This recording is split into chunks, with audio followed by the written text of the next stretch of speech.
Hello, citizens. Today, I want to talk about Star Citizen. I backed this game way back in 2014, and in the years after, I completely gave up any hope of seeing this title launch successfully.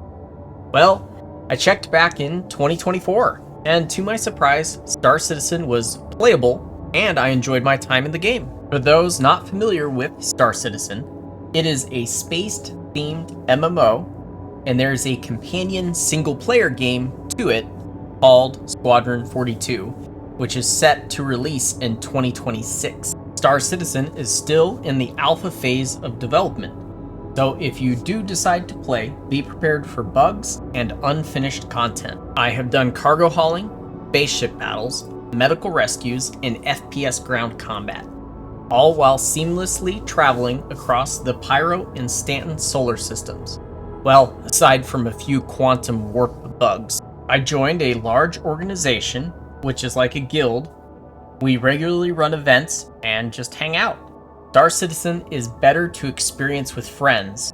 Cloud Imperium Games is developing the game, and most of the months this year, they have had new events, allowing players to get involved in the evolving storyline of Star Citizen.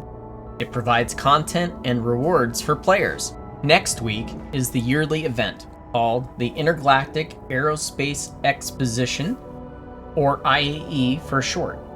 IAE will start on November 20th and end on December 3rd. During this time, Star Citizen will be free to play, and all new pilots will get a free ship during this time to try out in the game. IAE is essentially a big spaceship show, much like a car show in real life. Witch drops are also going to be live during this event, so don't miss out. Each day of IAE is themed around a manufacturer's ships.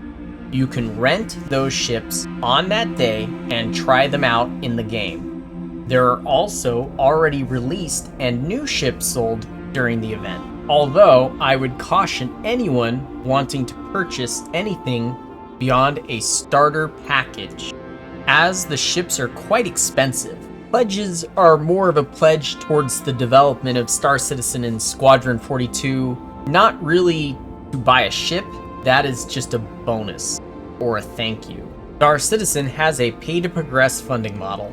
The ships you get will still need to be upgraded with components, weapons, and the ships themselves will also need to be upgraded when crafting comes online in the game. So don't buy a ship thinking it will be the best.